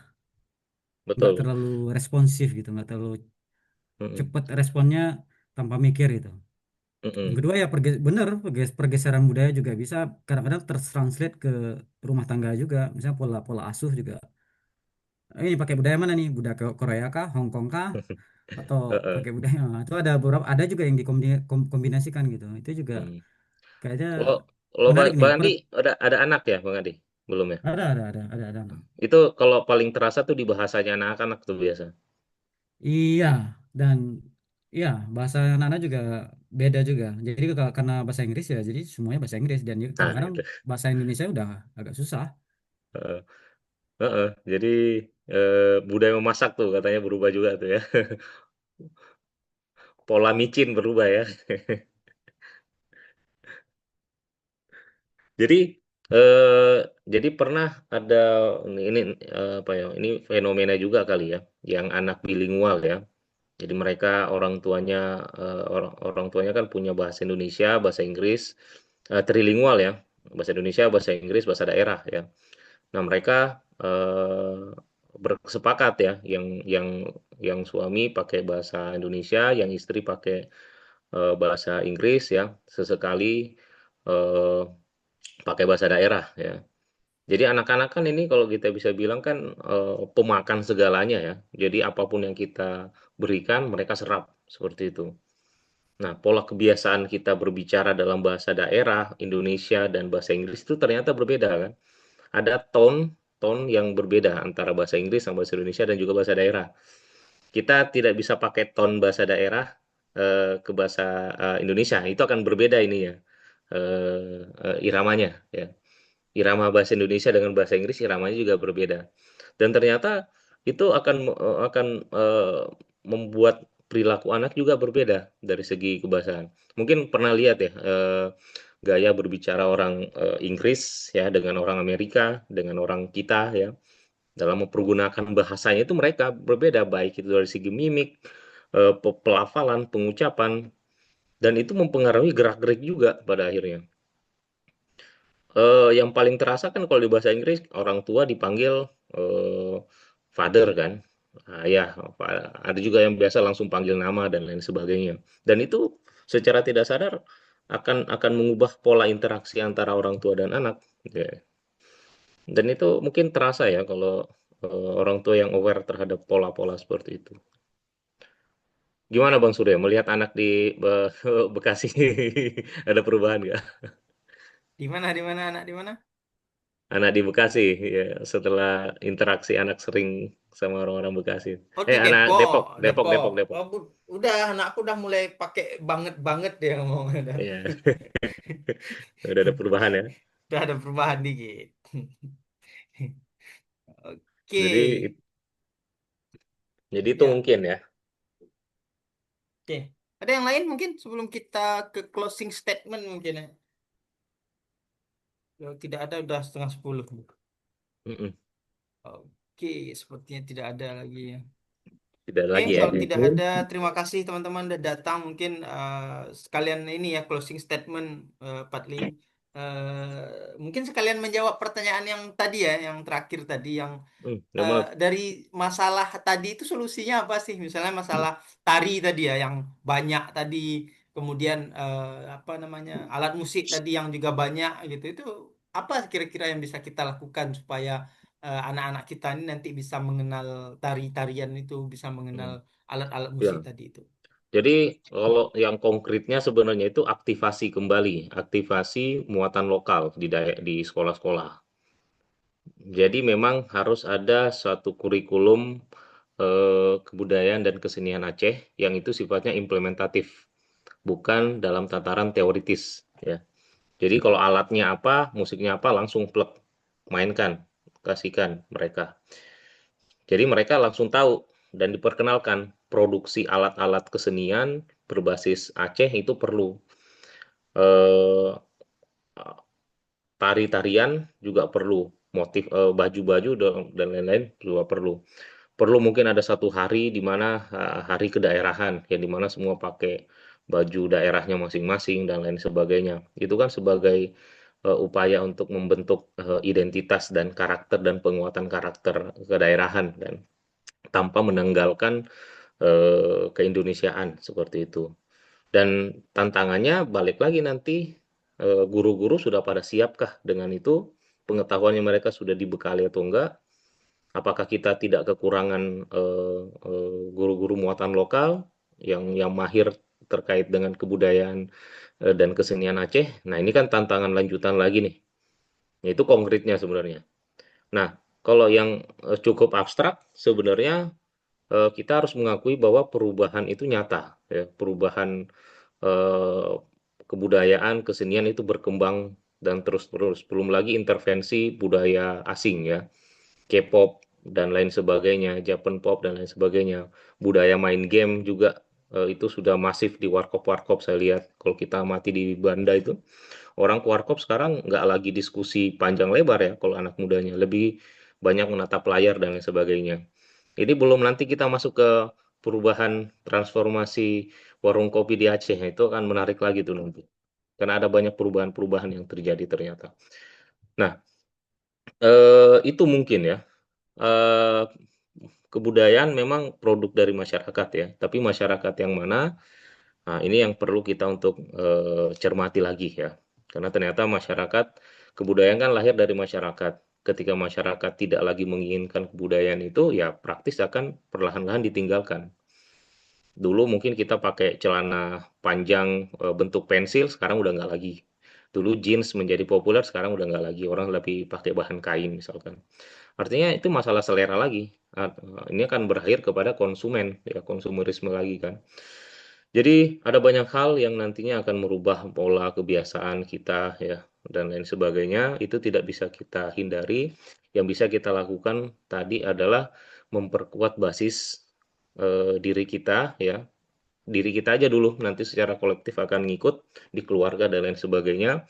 Perkuat pondasinya, sama halnya kita memperkuat pondasi agama, ya pondasi kebudayaan dan kesenian pun kita perlu kuatkan juga agar nanti kita tidak tercerabut dari akar kita sebagai orang Aceh. Itu mungkin dari saya, Bang Surya dan rekan-rekan yang sempat hadir semuanya hari ini. Terima kasih. Ya, baik teman-teman. Sudah jam oh, malam ini 21.45 ya, lewat 15 menit, biasanya 21.30 nih. Ini sangat Wah, menarik ini halo Bang pertanyaan-pertanyaannya, Risa. Ada Bang Risa nih kemudian Mas. juga apa ya, jawaban-jawaban ya, membuka info-info baru nih tentang kesenian kita ya di Aceh terutama. Semoga diskusi kita malam ini itu punya apa ya, punya efek ya, efek baik ya, terutama mungkin di keluarga kita, dan anak kita mungkin bisa di apa ya, dididik terus ya, supaya mengenal budaya kita sendiri. Ya mungkin demikian teman-teman untuk malam hari ini. Mohon maaf atas segala kekurangan, keterlambatan ataupun apa ya, yang lain-lain lah ya. Kita nanti bertemu lagi di seri keempat ya. Rencana kita akan bahas masalah politik lokal ya, politik lokal versus partai lokal versus partai nasional, posisinya di mana gitu. Nanti kita Wah, coba berat hubungi itu. dulu apanya ya, pematerinya. Jadi ya minggu depan atau 2 minggu lagi kita sesuaikan aja nanti dengan pematerinya. Kemudian nanti di Desember itu ada apa ya, refleksi ya, refleksi pendidikan bahasa Inggris itu di Aceh ya khususnya mungkin, atau di Indonesia pada umumnya, itu kenapa sih nggak berhasil, pada kita udah belajar bahasa Inggris dari SMP, Hmm. SMA, tapi sama aja sampai kuliah kita tetap nggak bisa bahasa Aceh, bahasa Inggris ya, itu nanti di Desember kayak gitu, jadi kita Wah, masih banyak mantap nih tuh. serinya. Kayaknya Bang Risa Oke nanti baik. ya. Ya mungkin kita foto dulu ya, foto nih, yuk Kak Novia, foto kita. Yuk teman-teman yang bisa buka kameranya, Ya. boleh kita buka kameranya. Foto Kita tuh nggak foto boleh dulu. lupa dokumentasi. Oke, siap. Yuk, 1, 2, 3. Oke, baik. Teman-teman, terima kasih. Semoga kita nanti bisa ketemu lagi ya di kesempatan berikutnya. Yuk, baik. Assalamualaikum warahmatullahi wabarakatuh. Selamat malam, selamat Waalaikumsalam Waalaikumsalam istirahat. warahmatullahi warahmatullahi wabarakatuh. wabarakatuh. Makasih Fadli, Ya, Surya. kasih semuanya. Assalamualaikum. Terima kasih semuanya yang sudah hadir. Terima kasih Kak Assalamualaikum Novia. warahmatullahi wabarakatuh. Ya, makasih Pak Fadli, Pak Surya. Baik.